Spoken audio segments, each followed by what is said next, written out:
Film ini dibuka dengan seorang wanita bernama Susan Morrow, seorang pemilik galeri. Susan terlihat cemas setelah pembukaan galeri museumnya. Keesokan paginya, Susan menerima paket dari seseorang. Susan yang jarinya teriris meminta supirnya untuk membuka paket tersebut. Sang supir membacakan nota. Paket itu berisi naskah novel yang ditulis oleh mantan suaminya, Edward Seville. Edward menulis bahwa novel tersebut akan terbit dan dia ingin Susan membacanya untuk pertama kali karena novel itu terinspirasi oleh Susan ketika masih bersama serta mendedikasikan hanya untuk Susan. Newton, suami Susan, datang dan meminta maaf karena tidak bisa datang ke pembukaan galeri istrinya. Susan mengatakan bahwa dia minta waktu 15 menit saja untuk Hutton datang ke galeri dan pergi hanya untuk pencitraan. Susan dan Hutton datang ke pesta temannya Carlos. Susan menjelaskan kepada temannya bahwa dia tidak bisa tidur, kehilangan hasrat kepada profesinya dan kehidupan rumah tangganya yang hambar. Hutton meminta izin kepada Susan untuk terbang ke New York untuk masalah bisnis. Susan sampai di rumah dan membaca naskah novel mantan suaminya berjudul Nocturnal Animals atau Hewan Malam. Judul tersebut berasal dari julukan Edward kepada Susan yang jarang pernah tidur malam karena mengalami insomnia parah. Agar tidak bingung memahami alur ini, kita perlu membagi 3 plot. Yang pertama, dunia nyata Susan. Dalam kehidupan nyata, Susan tidak bahagia dalam rumah tangganya. Kehilangan hasrat sebagai seniman, anaknya tidak peduli pada dirinya, karir dan bisnisnya mengalami penurunan. Yang kedua, dunia fiksi. Tony beserta anak dan istrinya India dan Laura Hastings sedang mudik ke Texas Barat. Namun dibegal oleh segerombolan preman kampung yaitu Ray Lewis dan True di tengah perjalanan. Gerombolan tersebut membunuh dan memperkosa anak istri Tony Hastings. Tony dibantu oleh polisi bernama Bobby Andes untuk melacak para tersangka. Yang ketiga, dunia flashback. Dunia masa lalu Susan dan Edward ketika mereka bertemu kembali di New York City 20 tahun yang lalu. Mereka menikah hingga berpisah dengan cara yang brutal. Di tengah insomnianya, Susan mulai membaca novel tersebut. Dalam novel, Tony yang juga diperankan oleh Edward sedang bergegas mudik menuju Texas Barat bersama anak dan istrinya, bernama India dan Laura Hastings. Di tengah perjalanan, sinyal HP anak Tony, India, hilang. Ditambah lagi, daerah tersebut hamparan gurun yang gelap dan sepi khas Texas Barat. Sebuah kendaraan menabrak mobil yang ditumpangi keluarga Tony hingga berkali-kali, yang dikendarai para pemuda mabuk, Ray, Louis, dan Todd. Para bajigur tersebut mencari gara-gara hingga membuat mobil Tony menepi. Pikiran keji mereka muncul ketika melihat anak dan istri Tony, apalagi tatapan mereka sangat menakutkan, seperti mengintai sesuatu. Suasana mulai mencekam menyelimuti keluarga Tony. Susan yang membaca novel tersebut menjadi gundah gulana, terbawa suasana. Menandakan novel tersebut bagus. Kembali ke dunia novel, ketika preman tersebut memaksa Tony dan keluarganya keluar dengan alasan tabrakan dan harus diselesaikan.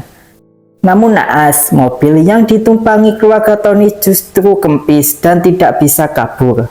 Laura melarang Tony keluar dari mobil, namun Tony tetap keluar karena Ray mengatakan akan membantu membenarkan ban kempes mobil tua Tony.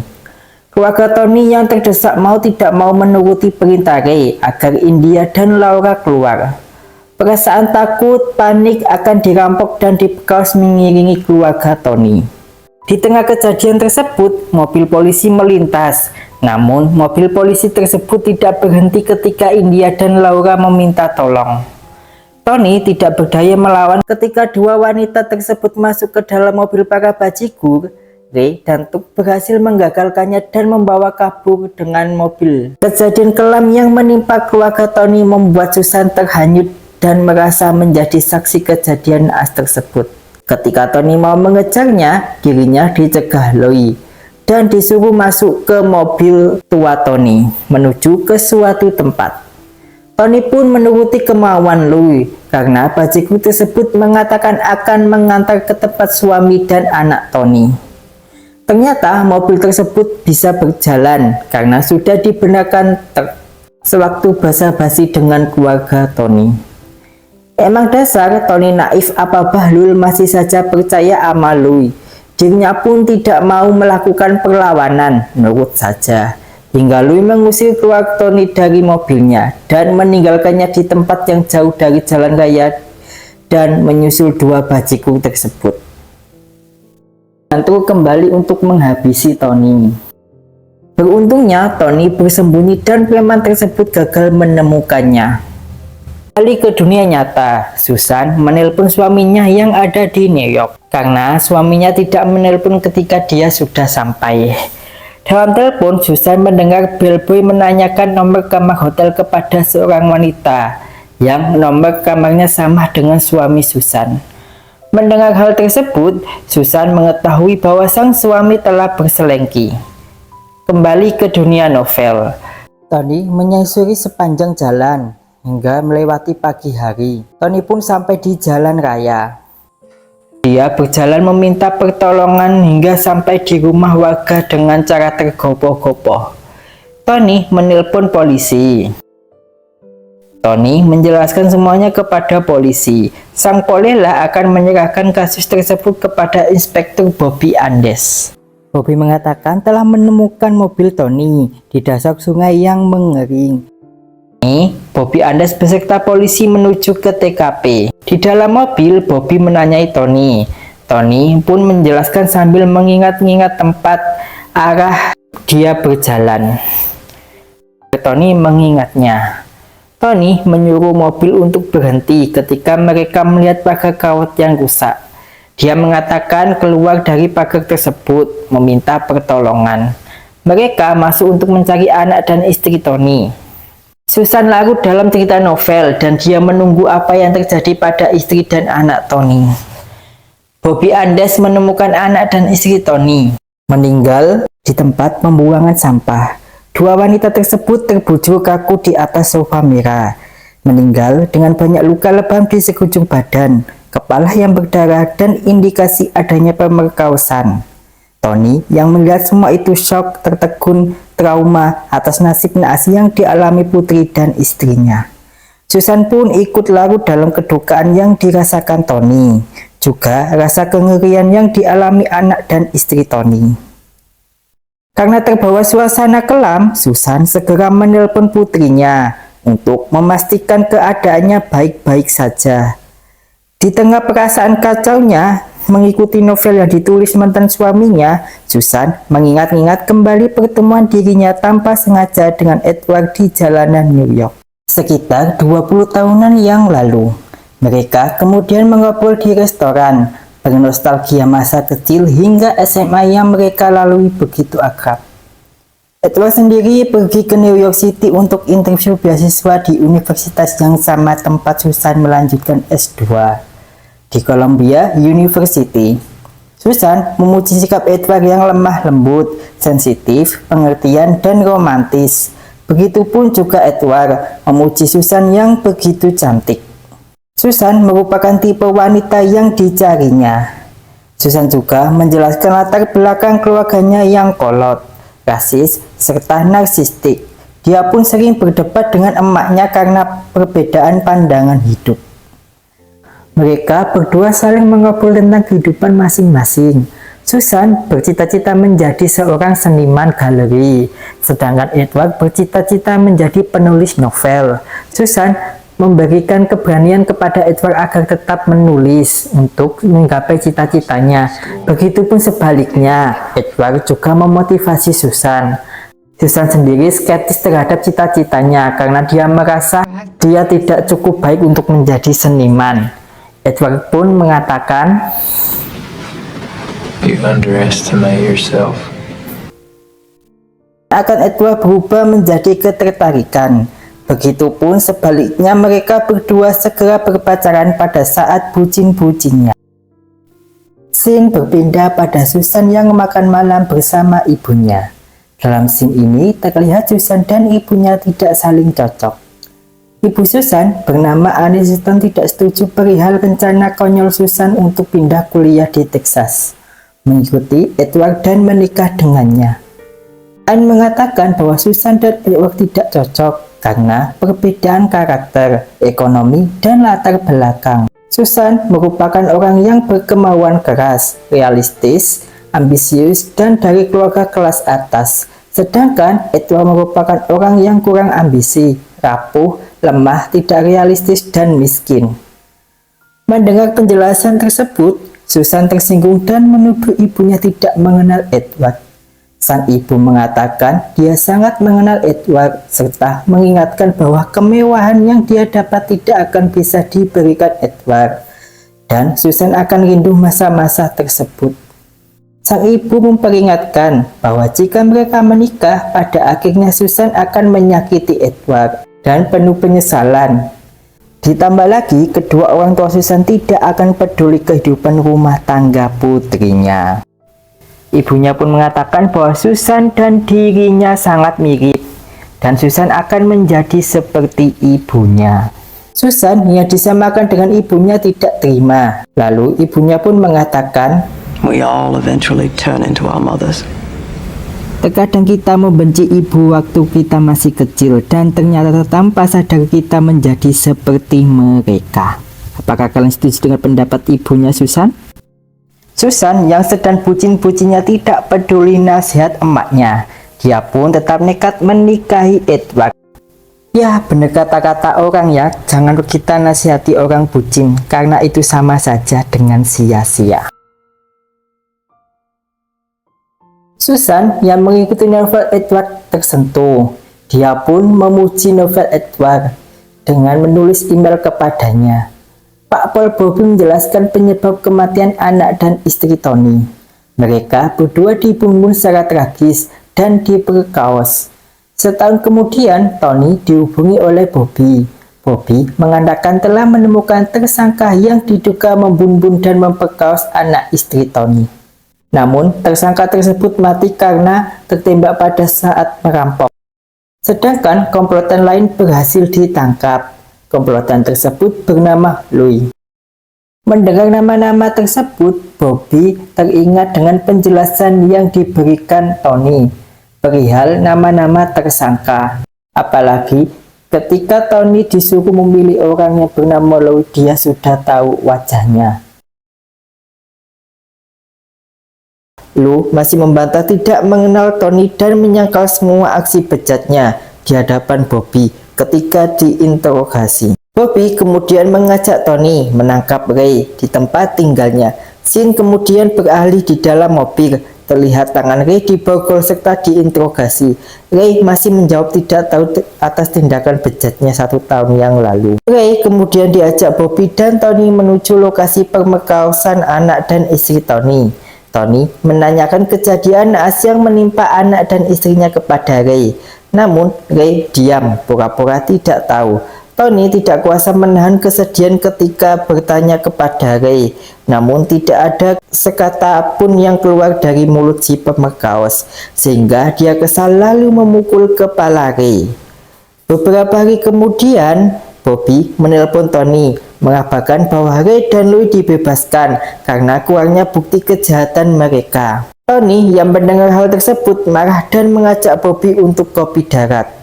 Bobby menjelaskan kepada Tony seputar pembebasan Ray.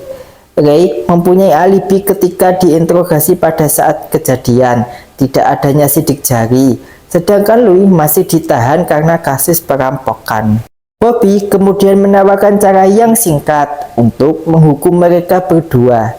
Dia menawarkan untuk menembak mati Ray dan Louis, tidak peduli dicopot dari jabatannya dan dipenjara. Lagi pula, dia akan dipensiunkan karena mengidap kanker tenggorokan stadium akhir. Bobby kemudian menangkap paksa Ray. Setelah dua bajingan ini berhasil ditangkap, Pak Paul Bobby bermain-main dengan Ray dan Louis sambil menyusun alibi untuk kematian mereka. Bobby menyuruh Tony untuk membalaskan dendam atas kematian anak dan istrinya. Melihat Tony yang masih ragu untuk menembak, Bobby mengambil ahli untuk segera mengeksekusi mereka. Belum sempat mengeksekusi, mereka berdua berusaha kabur hingga Bobby langsung menembak Louis sampai terkapar. Pakwal pun mengucapkan selamat tinggal kepada Louis disertai tembakan pamungkas. Kembali ke dunia nyata, Susan yang terbawa dalam suasana novel menjadi kaget ketika mendengar suara pistol Bobby. Susan mengingat pertengkaran dirinya dengan Edward.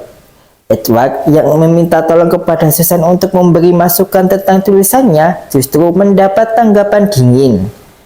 Susan kemudian menyarankan untuk berhenti menulis dan melanjutkan kuliah. Mendengar ucapan Susan yang realistis, Edward frustasi dan meluapkan amarahnya kepada Susan hingga berujung pertengkaran karena Susan tidak mempercayai dirinya menjadi seorang penulis. Edward pun mengatakan bahwa Susan mirip dengan emaknya. Disamakan dengan emaknya, Susan pun menjadi marah dan pertengkaran menjadi besar. Susan lalu berselengki dengan Hutton, teman satu kampusnya di S2. Lambat laun, Edward mengetahui perselingkuhan mereka. Ia tetap ingin bersama Susan dan berjanji akan menata hidupnya lebih baik lagi. Namun sayang, Susan sudah menyerah kepada Edward karena hidup yang dijalaninya tidak semakmur dulu. Susan yang mengetahui hamil anak Edward melakukan aborsi ditemani selingkuhannya karena dia ingin proses cerai segera selesai. Susan yang menyesal mengaborsi janinnya menangis di pangkuan Hutton. Tanpa dia ketahui, Edward melihat kejadian tersebut dan kecewa bercampur amarah kepada Susan. Scene berlanjut kembali ke dunia novel. Tony yang melihat Lo mati menangis dan menyesal seharusnya dia lebih keras menghadang peristiwa naas keluarganya. Bobby menyuruh Tony berdiri tegak. Mereka berdua berpencar mencari Ray. Tony berhasil menemukan Ray di sebuah trailer tua. Tony menodongkan pistol ke arah Ray. Sebelum menembakkan peluru, Tony masih bertanya-tanya tentang kematian anak dan istrinya. Ray kemudian memanas-manasi Tony. Tony masih mengoceh di hadapan Ray tidak langsung menembaknya. Hal tersebut dimanfaatkan Ray mengambil gagang besi ranjang untuk melawan Tony. Tony menyuruh Ray berdiri untuk keluar. Ray mengambil gagang besi ranjang di bawah bantal. Ray yang menghina Tony dihujani tembakan tepat di dadanya. Sedangkan Tony sendiri mendapat pukulan tongkat besi dari Ray mengenai matanya hingga membuat dia tidak bisa melihat. Keesokan paginya, Tony tersadar dan berusaha bangkit. Menyadari dirinya buta dan terluka parah, Tony memilih mengakhiri hidupnya dengan cara menembak perutnya. Terlihat rasa sakit Tony atas peristiwa kehidupannya membuat Susan bersimpati kepada karakter Tony. Dan tanpa sadar, Tony merupakan karakter yang mewakili perspektif Edward di dunia nyata. Susan juga membayangkan rasa sakit Edward atas kehilangan janin dan dirinya seperti Tony kehilangan anak beserta istrinya. Susan yang galau mendapat email balasan Edward untuk makan malam. Susan berdandan untuk bertemu dengan mantan suaminya. Susan melepas cincin pernikahan serta menghapus listrik merah boldnya, menandakan bahwa Susan berharap pertemuannya dengan Edward membuka lembaran baru, apalagi Edward tidak pernah menikah setelah bercerai dengannya. Susan kemudian menunggu Edward, namun Edward tidak pernah muncul sampai restoran mau ditutup, menandakan bahwa Edward sudah tidak peduli lagi dengan Susan, dan ini merupakan balas dendam termanis Edward kepada Susan. Karena sejatinya Susan masih mengharap kepadanya, sedangkan Edward sudah move on. Dan film pun berakhir di sini. Terus apa sih relevansi novel yang ditulis Edward untuk Susan? Yuk kita simak interpretasi film ini. Tony memiliki istri yang sangat mirip dengan Susan, bernama Laura, serta memiliki seorang anak. Dalam novel, istri Tony merupakan gambaran Susan yang baik. Sedangkan sang anak merupakan gambaran janin Susan dalam kehidupan nyata. Nama belakang keluarga Tony bernama Hastings, di mana kota tersebut tempat Edward dan Susan berasal. Sekelompok geng yang membunuh dan memperkaos anak istri Tony merupakan simbol Susan yang realis. Menjalin affair dengan temannya berujung tega mengaborsi janin Edward untuk mempermudah proses perceraian. Sedangkan Bobby Anders merupakan alter ego Edward dalam kehidupan nyata. Novel yang ditulis Edward merupakan perwujudan dan balas dendam Edward ketika dikhianati Susan. Kematian anak dan istri Tony merupakan simbolisme bagaimana sakit hati yang dirasakan Edward dalam kehidupan nyata. Di akhir cerita, Tony juga mati, mengartikan bahwa Edward sudah move on.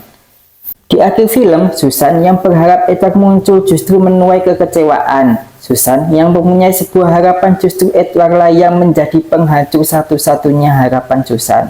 Dan balas dendam Edward lewat novel tercapai. Susan pun menuai karmanya. Sekian dan terima kasih.